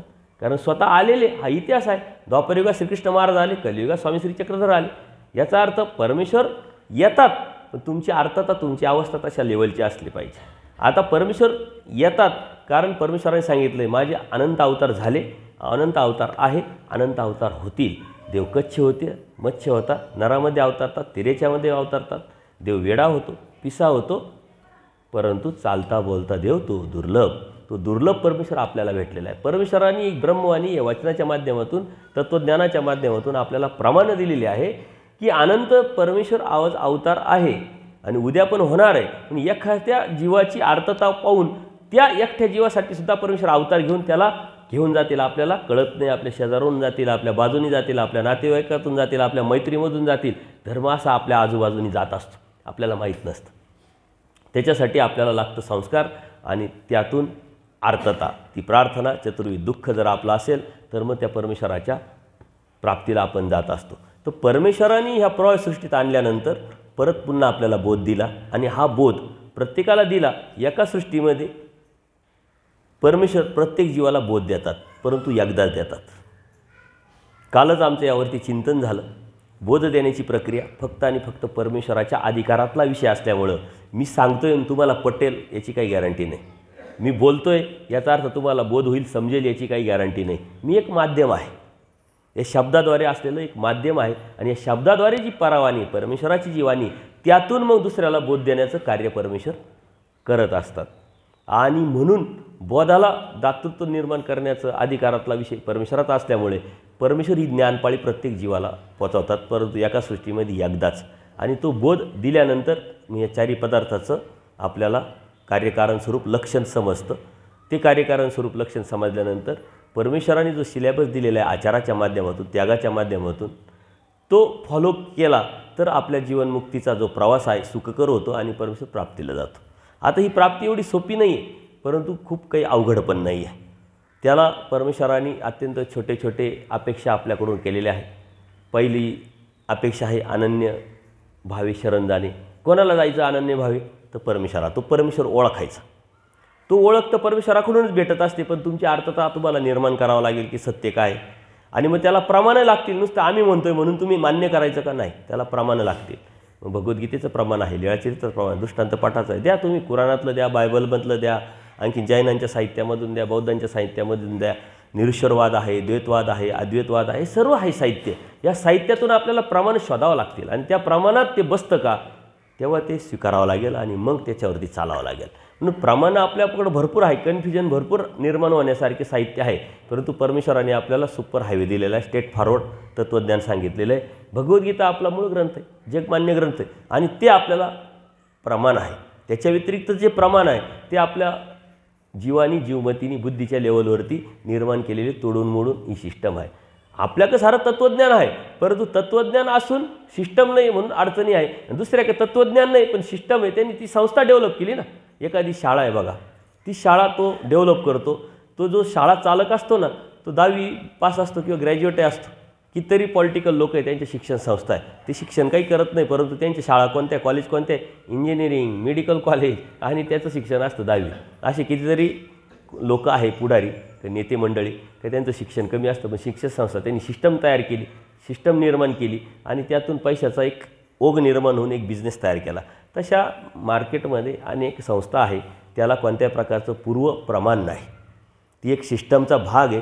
आणि तुम्ही कोणत्याच धर्मामध्ये अटॅच नसल्यामुळे, एक संस्कार असल्यामुळं तुम्हाला एक ते वेगळं वाटतं. जर यदा कदाचित तुम्ही भगवद्गीता वाचलेली असती, अभ्यास केलेला असता, धर्म काय तम काय हे सर समजून घेतलं असतं, तर त्याचा आमच्यावर काहीच परिणाम होत नाही. परंतु तुमच्यासारख्या एखाद्यावर परिणाम होऊन जा, अरे हे काहीतरी वेगळं सांगताय, आणि मग त्यांनी तो आकर्षित होतो, अटॅच होतो, आणि तिथं तो धार्मिकता करायला लागतो. परंतु तो भ्रम असतो. इकडंसुद्धा एखादा जीव असतो बघा, तो काय म्हणतो की काहीच लोक धार्मिकताच करत, त्यापेक्षा मी धार्मिकता करतोय, किती चांगलं करतोय, आता मला काय याचा अडचण नाही, मला देव भेटा, त्याच्यापेक्षा मी बरा आहे. परंतु त्याला कोणीतरी भेटतं, तो म्हणतो अरे ही धार्मिकता योग्य नाही, ही देवतेची धार्मिकता आहे, जीवाची धार्मिकता आहे, ही भूताखेताची धार्मिकता, यातून तुझं जीवन मूल्य किंवा जीवनहित होऊ शकत नाही. परमेश्वर भक्ती तुला करावं लागेल. मग ती परमेश्वर भक्ती भगवद्गीतेतून प्रमाणातून त्याला ते सांगतात. मग त्याचा भ्रम तुटतो का, अरे आपण धार्मिकता करत होतो, परंतु ती धार्मिकता योग्य नाही, अयोग्य आहे. तो धर्म तुटल्यानंतर, तो भ्रम तुटल्यानंतर तो परमेश्वर भक्तीला लागतो. आता आपणही भ्रम झालेला आहे, आपण उपदेश झाला, आपल्याला बोध झाला, देवता भक्ती आपण सोडली, परमेश्वर भक्तीला लागलो, आपल्याला भ्रम झाला, आपल्याला देव होईल, पण होईल का? मग काल मी तो भ्रम तोडला तुमचा की नाही, अभ्यासाशिवाय आपल्याला परमेश्वर प्राप्ती होऊ शकेल. ज्ञानमोचक सांगितलं, मग ज्ञानावरती जावं लागेल. बरं ज्ञान झालं, आता मला सारं समजते असं तुम्ही गृहीत धरताय, परंतु मला काहीच समजत नाही. कारण जर समजलं असतं तर मी तुमच्यात कशाला आलो असतो, मी कुठंतरी आपला देवन मी असंच असतो की नाही. परंतु हा बी भ्रम आहे की अरे आपल्याला उपदेश झाला, देव भेटला, तो भ्रम मग तुम्हाला कोणीतरी भेटतं, अरे नाही नाही नाही अभ्यास करावा लागेल. मग अभ्यास व्हायला लागला, मग लगेच आपल्याला परत भ्रम होतो, मला 4 लीळा कळायला लागल्या, सूत्र कळायला लागले, दृष्टांत कळायला लागले, देवता वर्ग काय हे समजलं, जीव काय हे समजलं, प्रपंच काय समजलं, आता मला देव होईल. मग कोणीतरी आचारवंत भेटतो, अरे नाही आचार करावा मग तुम्हाला देव भेटेल, मग तो भ्रम तुटतो. बरं आचार करायला लागलो, तो बी आपला भ्रमच असतो. मग कोणीतरी चर्यावंत असतो, तो म्हणतो नाही परमेश्वरांनी काय सांगितलं, शेवटची स्टेप काय आहे, देव छापायला लावलेलं आहे. मग तो भ्रम तुटतो, आणि मग तिथं गेल्यानंतर जे बरेचसे भ्रम आहे ते आपले क्लिअर झाले. मग आपण शाब्दज्ञानातून अप्रोक्ष ज्ञानात जातो, सामान्य ज्ञानात जातो, विशेष ज्ञानात जातो. विशेष ज्ञानानंतर परमेश्वर अनादि अविद्येचा छेद करतात, आणि मग परमेश्वर आपल्या आनंदाला म्हणजे प्राप्तीला घेऊन जातात. तेव्हा आपला हा जीवन प्रवास थांबतो. आपण जोपर्यंत शाब्दज्ञानात आहे तोपर्यंत आपण दोषी आहोत, दोषात आहोत, आणि त्यातून पुन्हा पुन्हा आपण नरकात दुःखात जात असतो. पण जोपर्यंत ती साधना आहे, ती एक प्रक्रिया, जोपर्यंत आपण शाब्दज्ञानातून पास होऊन अप्रोक्ष ज्ञानात जात नाही तोपर्यंत आपल्याला भीतीच असते. ही एक 4 परीक्षा आहे, जशा डिग्रीच्या असतात, मेडिकलच्या असतात, तशा 4 परीक्षा. शाब्दज्ञानाची परीक्षा, आपण शाब्दज्ञानात आहोत, शब्दांनी धर्म समजून घेतोय, जाणून घेतोय. अप्रोक्ष म्हणजे जे शब्दांनी जाणून घेतलंय ते आपल्याला थोडं थोडं दिसतं, आपल्याला जीवसुद्धा दिसतो, जीवस्वरूप, देवता स्वरूप, प्रपंच जे अष्टधा प्रकृतीनं बनलेला जो प्रपंच आहे, भूमी, आप, तेज, वायू, आकाश, रस, तम, सत, हे अष्टधा प्रकृतीनं जो प्रपंच बनलेला आहे, त्या प्रपंचाचं मूळ स्वरूपपणा आपल्याला दिसतं. आपण पाणी पाहतो, पण त्यातला आतला आपल्याला कळत नाही. प्रत्येक याच्यामध्ये हा कडतरून व्याप आहे, म्हणून हा प्रपंच उभा केला जातो. जर पाणी आहे ना, आपण म्हणतो पाणीच आहे, नाही, पाण्यामध्ये भूमी पण आहे, तेज आहे, वायू आहे, सर्व आहे त्याच्यात. ते अनुषंगिक येतात, मुख्य ते येतं, आणि त्याचा कडतरून व्याप केलेला आहे. आलं का लक्षात? आणि तो कडतरून व्याप तयार होतो, त्याला आपण प्रपंच म्हणतो. तो प्रपंच आहे कार्यप्रपंच, तो नाशवान आहे, त्याला अनित्य सांगितलेलं आहे. मूळ प्रपंच आहे तो कारणरूप आहे, तो मात्र 4 पदार्थातला एक नित्य आणि अनादीचा पदार्थ आहे. आणि म्हणून ते आपल्याला दिसतं तिथं, जे आज आपण शब्दाने जाणवलं ते आपल्याला दिसतं. परमेश्वराचं स्वरूपसुद्धा आपल्याला धावळं धावळं दिसतं. आणि मग त्यावेळी आपल्याला तिथून रिटर्न येण्याची शक्यता नसते, कारण आपल्याला आता जे आपण अभ्यासलं, जे आपण समजून घेतलं, जाणून घेतलं, ते आपल्याला प्रत्यक्ष दिसल्यानंतर रिटर्न यायचा विषय नाही. परंतु मग तिथं आपले कर्माचा नाश होतो. आपण कर्म केलेले आहे ना, तिथं कर्माचा नाश होतो. तिथून अपरोक्ष ज्ञानातून सामान्य ज्ञानात तिथं मग मळाचा नाश होतो. विशेष ज्ञानात गेल्यानंतर अयोग्यतेचा नाश होतो. आणि जेव्हा मनुष्य पूर्ण जीव हा पूर्ण क्लीन होतो, तेव्हा त्या अनादि अविद्येचा जी अडसर असते तिथं परमेश्वर अनादि अविद्येचा छेद करून परमेश्वर प्राप्तीला घेऊन जातो. तो आनंदाला कितीतरी जीव गेले, अर्जुनदेव गेले, पांडव गेले, द्रौपदी गेल्या, रुक्मिणी माता गेल्या, कलियुगामध्ये आचार्य गेले, पूजनीय माईंभट गेले, बाईसा गेल्या, महादाईसा गेल्या, असे अनेक जीव गेले. ते गेले तर ते सुद्धा स्मृतीस्थळामध्ये त्याचे दाखले आपल्याला भेटतात. म्हणजे इथं आहे बाप दाखवण्याचं श्राद्ध कर. तुम्ही काय सांगताय याला प्रमाण काय? हे प्रमाण म्हणजे धर्म. आणि गेले तर त्याला काय प्रमाण? आम्ही तिथं होतो तर त्याला काय प्रमाण? आलो तर त्याला काय प्रमाण? आम्ही इथून नरकात गेलो, चतुर्थ नरक भोगले, त्याला काय प्रमाण? तिथून परत मानव जन्मात आलो, त्याला काय प्रमाण? धर्म प्रमाण विचारतं आणि ते श्रीमुखीचं प्रमाण आपल्यापर्यंत आलेलं आहे म्हणून आपल्याकडे स्पष्टता आहे. जीव मायेच्या तमात होता, तिथून आला आणि हे कर्म करत करत आपण या प्रपंचात अडकलो. आता मात्र त्याच सिस्टमने आपल्याला जावं लागणार की जी सिस्टम परमेश्वराने आपल्याला 3-3 वेळा नाही अनेक वेळा सांगितलेली. आणि त्यावरती तीच साधना आहे, त्याला साधना म्हणतात. साधना काय असा वेगळा प्रकार नाही आहे, तीच साधना आहे. का त्या साधनेवरती जे शब्दशः आपण समजून घेतलं त्याची प्रचिती, त्याची जाणीव करून घेणं आणि त्यावरती दृढ निश्चय ठेवून निग्रह करून त्या रस्त्यावरती चालत राहणं. ते बी चालणं हे सातत्यपूर्ण असेल तर परमेश्वरापर्यंत आपण जातो. कन्फ्युजन क्लिअर झालं तुमचं? तर बाकीकडे जे आहे ना, हे तुम्हाला प्रमाण नाही आहे. हे ते एकत्र असं आहे तसं आहे, पण प्रमाण कुठं सांगत नाही. तुमचा एक व्हिडिओ तुम्ही मला पाठवला होता, मी म्हटलं सहज ऐकू, कारण मला माहिती आहे त्याच्यात काय असणार आहे. कारण तुमच्यासारखी मला एक निरीश्वरवादी व्यक्ती आहे, त्यांनी मला एक व्हिडिओ पाठवला की हा सृष्टी आहे, झाडं, मग त्याच्याकडून आपण फळं घेतो, मग आपण त्याला काहीतरी देतो आणि हे चालतं. हा निरीश्वरवादाचा विचार आहे.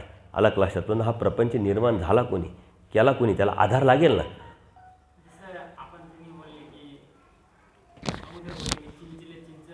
हो,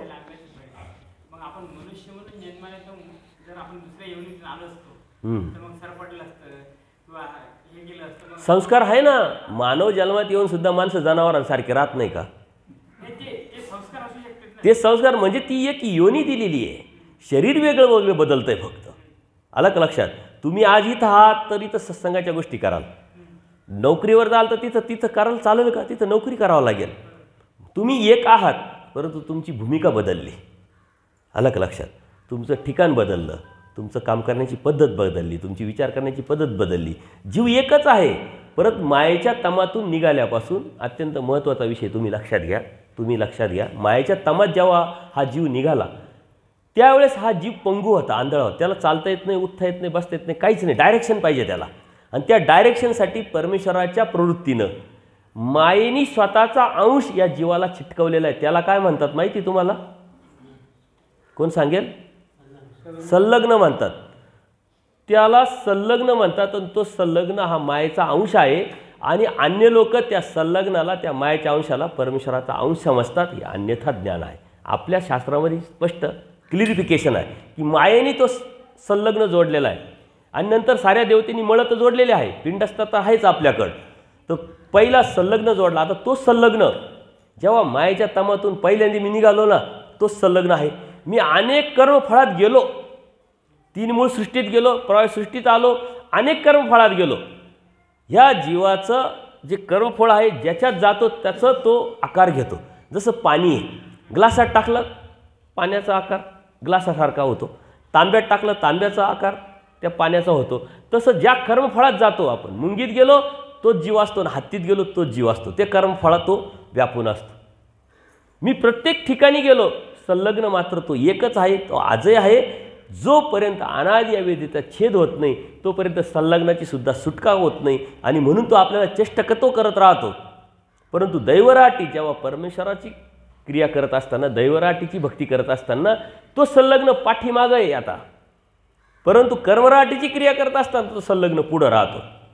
ज्याला बोध नाही आहे तो संलग्न पुढं आहे, जीव पाठीमागे. ज्याला बोध आहे, परमेश्वर कळाला, तो संलग्न पाठीमागे झाला, जीव पुढं आला. म्हणून जीव स्वतंत्र आहे. या स्वतंत्रतेने तुम्ही जे कराल ते परमेश्वराच्या प्राप्तीला तुम्हाला जाता येणार आहे, घेऊन जाणार आहे. म्हणून संलग्न हा जो विषय आहे हा आपल्याला चेष्टकतो करत राहतो आणि म्हणून आपण इकडं तिकडं तिकडं आणि ते जे संस्कार आहे आज आपण तेच करण्याचा प्रयत्न करतो, तो चेष्टकतो तो आपल्याला करत राहतो. एखादी तुम्हाला चुकीच्या गोष्टीला जाण्यासाठी ना तो 4 वेळा तुम्हाला सांगतो इकडं जायचं इकडं जायचं, आणि ऊर्ध्वगतीची क्रिया असेल ना तो एकदा फक्त टच करेल, ती ड्युटी म्हणून, बाकी तुम्हाला आठवणसुद्धा करून देत नाही. आपल्या मुलांना आपण कधी शिव्या शिकवल्या आहे का? शाळेत शिव्या शिकवल्या का? मग त्याला शिव्या येत नाही का? येतात का? तर ते स्ट्रक्चर जीवाचं तसंच आहे. आता जीव हा पदार्थ तुम्ही अभ्यासाल तेव्हा समजेल की अरे आपण कसे आहोत. अत्यंत सुंदर. त्याच्यामुळं हे संस्कार रूपाने आपल्याकडे असतात आणि संस्कारातूनच आपण पुढे सरकत असतो. परंतु संस्कार आणि कर्म हा एक धर्माचा पार्ट आहे, एक साधन आहे. त्यातून पुढं तुम्हाला सारखावं लागणार आहे, त्याच्या पलीकडं तुम्हाला बघावं लागणार आहे. आणि त्या पलीकडं कोण आहे? परमेश्वर आहे. त्यांनी सांगितलेलं तत्त्वज्ञान आपल्याला ॲक्सेप्ट करून त्या फॉलो करणं म्हणजे ती साधना आणि मग परमेश्वरापर्यंत जाता येणार आहे. काही कन्फ्युजन? म्हणजे देवता भक्तीतला आणि परमेश्वर भक्तीतला फरक लक्षात आला का तुमच्या? तो हत्तीच्या दृष्टांतातून सांगितला बरोबर. जीवभक्ती तर आपण आपली भक्ती करून उपयोग नाही. जीवाची जीवानी काय भक्ती? कारण मर स्वच्छ जीवा. देव काय म्हणतात? अरे मर, तुझ्याकडं आहेच काय तुला देण्यासाठी? अरे आमच्याकडे काही नाही तरी आम्ही म्हणतो आम्ही असे आम्ही तसे, आमचं असं आमचं तसं, हे काय ते काय, आम्हाला ओळखलं का? काहीच नाही आहे ऑलरेडी, आपल्याकडं काहीच नाही. हा जीव पंगू आहे. परंतु त्याला त्या परमेश्वराच्या कृपेने या देवतेने बळ लावले, संलग्न लावला, म्हणून आपण ताकदवार झालो. आणि त्या भ्रमातून बाहेर पडणं म्हणजे परमेश्वराच्या साधनेवरती जाणं, दैवराटीत जाणं, परमेश्वराच्या प्राप्तीच्या अनुषंगाने धार्मिकता करणं. त्या भ्रमात जोपर्यंत आपण आहे, पूजनीय माई भट भ्रमात होते की नाही? 18 पुराण वेद शास्त्र जाणते होते, ज्ञान तर होतं, मग अहंकार कुठून आला? तर ही त्रिगुणात्मक देवतेचं ज्ञान असल्यामुळं अहंकार. परमेश्वराची भेट झाली, बदल झाला. तो बदल इतका पराकोटीला गेला तर परमेश्वर प्राप्तीपर्यंत तो बदल त्यांना घेऊन गेले. तसा आपल्यामध्ये बदल परमेश्वराला अपेक्षित आहे. तो बदल म्हणजे साधना आहे. काल काय विचार करतो तर आज काय विचार करतोय, काल कसं राहत होतो तर आज कसं राहतोय, हा बदल परमेश्वराला अपेक्षित आहे. आपल्यामध्ये अनंत दोष आहे, विकार आहे, विकल्प आहे, स्वभाव आहे, दोषदर्शिका आहे, वंचक आहे, जीव स्वार्थी आहे की नाही? यातून बाहेर पडायचं.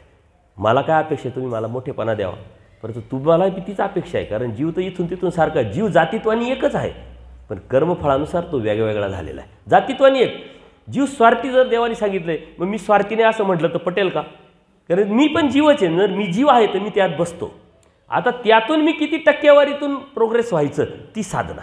जीव तर स्वार्थी आहे, पण त्यातून आता मला बाहेर पडावं लागेल ना.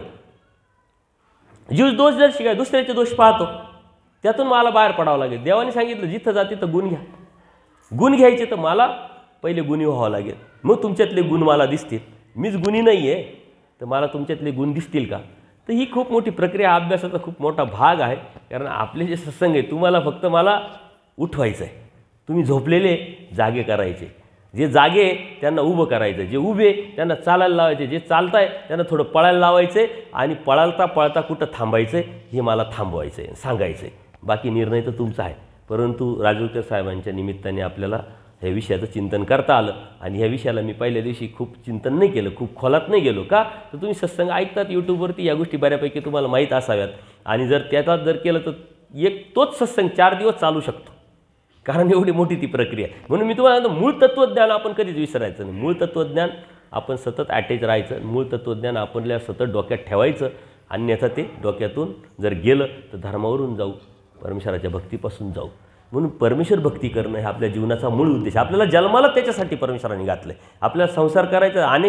अनेक जन्मात आपण संसार केले. कुत्र्याला संसार नसतो का? मुंगीला प्रपंच नसतो का? असतो ना. सर्वांना असतो आणि तिथंसुद्धा तो त्याच्या पद्धतीनं करत राहतो. एखाद्या गरीबाचाही संसार असतो, एखाद्या IAS ऑफिसरचाही संसार, तो त्याच्या पद्धतीनं त्याच्या अवस्थेनुसार तो करत राहतो. याला कॅपॅसिटी जास्त येतं, तो थोडासा मोठा टी व्ही आणि 29 इंची, याची गरीब परिस्थिती तर तो 21 इंचीवरच भागत आहे की नाही, काही मोबाईलवरच भागवते. तर परिस्थिती नाही, संसार प्रत्येकाला आहे, प्रपंच प्रत्येकाला आहे. कोण त्यातून निघाला तो ठरला. कारण आपल्याला हे संस्कार लागलेले म्हणून आपण तेच करत आलो आहे की नाही.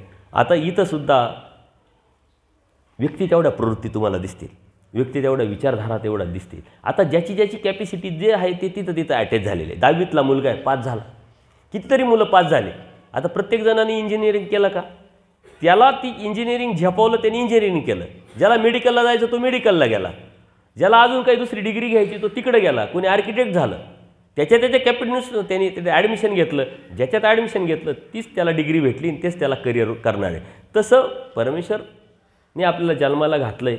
ती जन्माला घालणं बी एवढं सोपं नाही. अनंत जन्मात आपण जे छोटे चांगले कळत न कळत केलेले कर्म परमेश्वराने एकत्र केले, कारण दयाळू माळू कृपाळून मग आपल्याला हा मानव जन्म दिलेला आहे. हा अनंत जन्मानंतर आपल्याला आलेला आहे. जन्ममृत्यू हे करत आले. त्याच्यासाठी एक तुम्हाला उदाहरण देतो. गाव असतं, गावाला तटबंदी असते आणि गावातून जाण्यासाठी एकच वेस असतो, दरवाजा. पूर्वी असायचे. आता एक आंधळा मनुष्य असतो, त्याला जायचं असतं बाहेर. तो एका डोळस माणसाला विचारतो की मला बाहेर जायचं आहे, कसं जाऊ? म्हणे तटबंदी पकडत जा, याच्या आधाराशिवाय दरवाजा असू शकत नाही. तो पकडत जातो. परंतु आपण दरवाजात आल्यानंतर आपल्याला येते खाज, ते अज्ञान आहे, हे आहे, ते आहे, मान पान पैसा अडका प्रपंच माझं तुझं, याच्यात आपण अडकतो. पाय चालत राहतात, हात सुटून जातो. आता त्या दरवाज्यात यायचं तर परत पूर्ण तटबंदी. ही तटबंदी म्हणजे 84 लाख योनी आहे. आणि मानव देह, मानव जन्म म्हणजे आपण त्या दरवाज्यात, मुक्तीच्या दरवाज्यात उभे आहे. आता बाहेर पडायचं का परत त्या जायचं, हा निर्णय मात्र आपण आपला घ्यायचा असतो. आणि त्याच्यासाठीच परमेश्वरांनी हा सारा उपद्याप करून आपल्यापर्यंत हे पोचवलेलं आहे. पण परमेश्वर भक्ती ही महत्त्वाची आहे आणि त्याला प्रमाण भगवद्गीता आहे. लीळाचरित्र हा मराठीतला आद्यग्रंथ आहे. प्रत्येक युगात परमेश्वर अवतार घेतात. कधी अवतार घेतात, का अवतार घेतात? की ज्या वेळेस अधर्मालाच लोक धर्म समजायला लागतात. यदा यदा धर्मश ग्लानिर्भवति भारत. धर्म कधी नष्ट होत नाही, धर्म अशक्त होतो, ग्लानी येते त्याला. त्यावेळेस परमेश्वर धर्म आणि अधर्मातला फरक, जीवदेवता प्रपंच आणि परमेश्वरातला फरक सांगण्यासाठी स्वतः परमेश्वर अवतार घेतात. ऑलरेडी परमेश्वराची 81 कोटी 1,10,10 देवतेची फौज आहे आणि ते इतकं मोठं सामर्थ्य का परमेश्वराला येण्याची गरज नाही. पण परमेश्वर काय म्हणतात? परमेश्वराची ओळख देणार आहे. दुसरा कोणी ओळख देऊ शकत नाही. मीच माझी ओळख देईल ना, मी दुसरा कोण ओळख देईल योग्य पद्धतीनं? परमेश्वराची ओळख देण्यासाठी म्हणून परमेश्वराला अवतार घ्यावा लागतो, यावं लागतं. बरं, अवतार घेण्याचा नुसता हा एकच उद्देश आहे का? या अयोग्य जीवाला योग्य करावं लागेल ना. म्हणून जीवधर्म स्वीकारले. म्हणून परमेश्वराने प्रसन्नता, उदासीनता, उपराचा स्वीकार आहे की नाही, खंती. देवाला काय असतं का? देव तर आनंद. तो देवाचं नाव काय? आनंद. मग आनंदाच्या ठिकाणी उदासीनता कुठून आली? अप्रसन्नता कुठून आली? खंती कुठून आली? तर हे जीवाला हिताला नेण्यासाठी, अयोग्य जीवाला योग्य करण्यासाठी ही परमेश्वराने राबवलेली एक प्रक्रिया आहे. आणि म्हणून परमेश्वराला स्वतः या जीवाला योग्य करण्यासाठी अवतार घ्यावा लागतो. बाकी अवतार घेण्याचा कंस मला मारायला देवाला अवतार घेण्याची गरज नाही आहे. बाकी जे बी अनिष्ट विचाराचे जे लोक आहे ना, कर्माचे लोक आहे ना, ते त्यांचं कर्मच त्यांना घेऊन जाणार आहे. त्यांना देवाला येण्याची गरज नाही आहे. परंतु जीवाला मात्र, अयोग्य जीवाला योग्य करायसाठी परमेश्वराला यावं लागतं. म्हणून परमेश्वर अवतार घेतात. आणि ज्या परमेश्वर निरवनिराकार आहे, निरवनिराकार असलेला परमेश्वरा 6वे साकार होतो. आणि 6वे साकार झालेला परमेश्वर बोधाद्वारे आपल्या हृदयात अवतरतो. आणि त्या परमेश्वराने सांगितलेलं तत्त्वज्ञान आपण फॉलो केलं तर आपण मुक्तीला, तो परमेश्वरच आपल्याला घेऊन जात असतो. परंतु त्या रस्त्यावरती मात्र आपल्याला चालावं लागेल. आपल्यामध्ये अज्ञान आहे, कन्फ्युजन आहे. आपल्यामध्येच नाही, अर्जुन देवाकडे होतं, पूजनीय माईम भटांकडे होतं.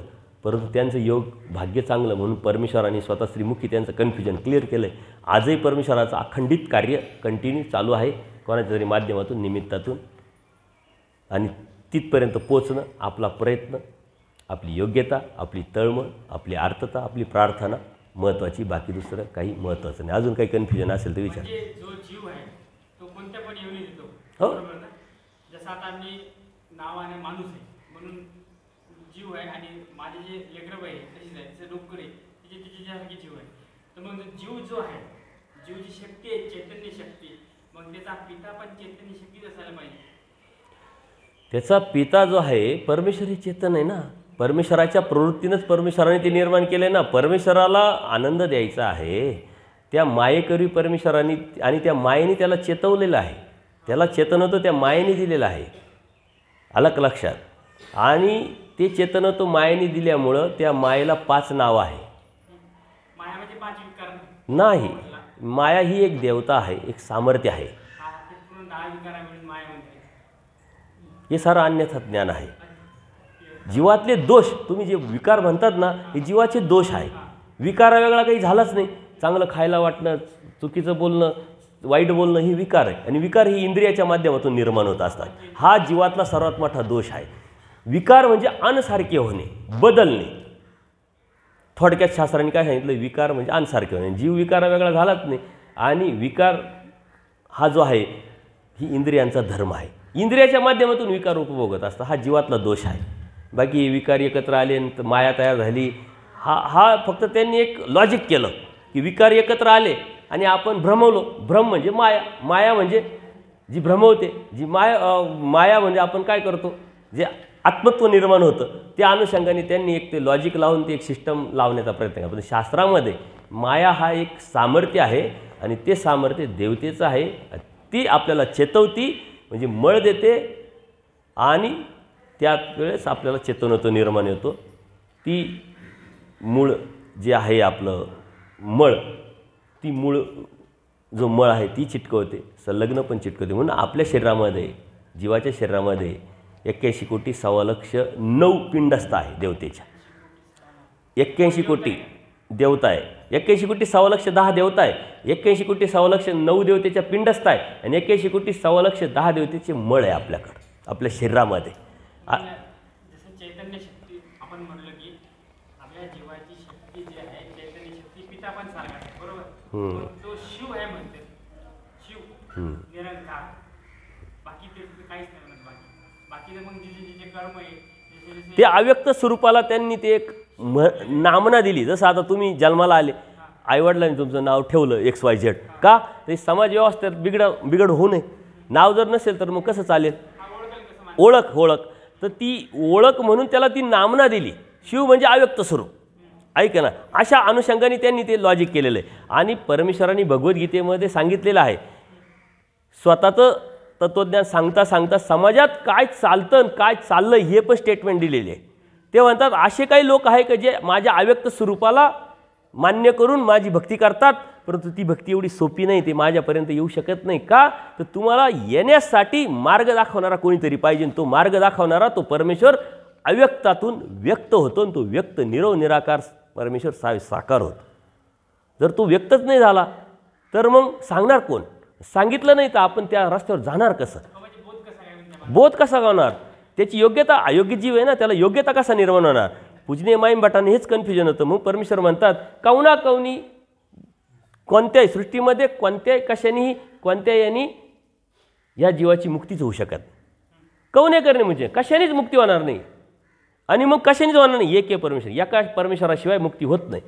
मग तो परमेश्वर कसा आहे? तो निराकार आहे. निराकार आहे. भक्ती कशी होणार? तो साकार होतो. मग साकार झाला म्हणजे लगेच जीवाची मुक्ती झाली का? नाही, तो अवतारला पाहिजे ना. परमेश्वर श्रीकृष्ण महाराजांनी अवतार घेतला. पांडवांना देव कळाला, कौरवांना कळाला का? तेही कधी कळाला? 11व्या अध्यायात अर्जुन देवाला परमेश्वराने विश्वरूप दाखवलं, म्हणजे बोध दिला, तेव्हा कळाला परमेश्वर जाणीजे. परमेश्वर जोपर्यंत तुम्हाला जाणवत नाही, मी परमेश्वराची ओळख देत नाही, तोपर्यंत तो ओळखता येत नाही. त्याला म्हणतात अवतरे. म्हणजे तुमच्या हृदयात तो अवतारला. ज्या मिनिटाला बोध झाला त्या मिनिटाला, त्या क्षणाला परमेश्वर तुमच्यासाठी अवतारला. तुम्ही असं म्हणायचं नाही की 850 वर्षापूर्वी अवतारला, द्वापर युगात अवतारला. द्वापर युगात नाही अवतारला. मला आज बोध झाला, माझ्यासाठी देव आज अवतारला. कारण आज कळाला ना, आज समजला ना, म्हणून तो आज अवतारला. काल नव्हता तुमच्यासाठी. असता तर तुम्ही आजचा काल बोधात गेले असते. तो अवतारला. तो अवतारल्यानंतर परमेश्वर काय म्हणतात? त्या परमेश्वराचं सन्निधान ते देतात. म्हणजे काय? संबंध देतात, ज्ञानाचा संबंध. टच करतात, स्पर्श करतात ज्ञानाचा. आणि मग तो ज्ञानवाचक संबंध, तुम्ही दास्यात जर गेले, ज्ञानवाचक दास्य करायला लागले, म्हणजे अभ्यास करणं, दास्य आहे, आचार करणं दास्य आहे, त्याग करणं दास्य आहे, सेवा करणं दास्य. दास होणं पुरे नाही का, मी देवाचा दास आहे ही भावना निर्माण होणं हे दास्य. आणि ते दास्य परमेश्वर म्हणतात मी तुम्हाला मुक्तीला घेऊन जाणार आहे, ते करा. आणि त्यासाठी मग जीवाचे दोष परमेश्वराने सांगितले, त्या जीवाच्या दोषातून तुम्हाला बाहेर काढावं लागेल, स्वभावाला मात्रा द्यावा लागेल, विकार विकल्पावर शून्यता निर्माण करावं लागेल, स्मरण करावं लागेल. ते स्मरण करून सतत परमेश्वराचं निरंतर चिंतन जेव्हा होईल, भुंगुरटीचा दृष्टांत दिला देवाने, आहे की नाही. भुंगुरटीचा दृष्टांत, ती भिंगुरटी असते ना, ती आळई पकडते आणि ती फुलामध्ये टाकते आणि तिला टोच मारून जाते आणि ती जाते निघून. ते टोच मारल्यानंतर तिला इतका वेदना होतात का ती स्वतःला विसरून जाते त्या वेदनेपायी आणि त्या भिंगुरटीचं चिंतन करायला लागते. ती इतकं चिंतन करते का तिलाच पक्ष फुटतात आणि तीच भिंगुरटी होते. अशा अवस्थेला जेव्हा जीव जातो तेव्हा परमेश्वर प्राप्त होत असतो. पण अशा अवस्थेला जाणं एवढं सोपं आहे का, फक्त आणि फक्त देव, याच्या व्यतिरिक्त कोणीच नाही, काहीच नाही. ती एक अवस्था आहे, तीच साधना आहे.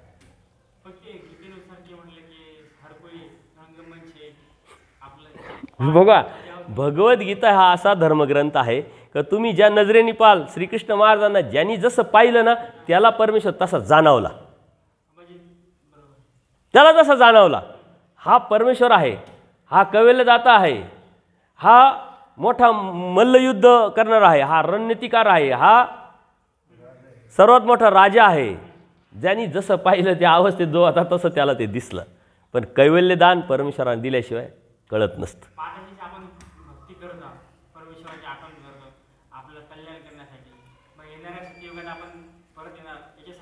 युग जे आहे हे 4 युग आहे.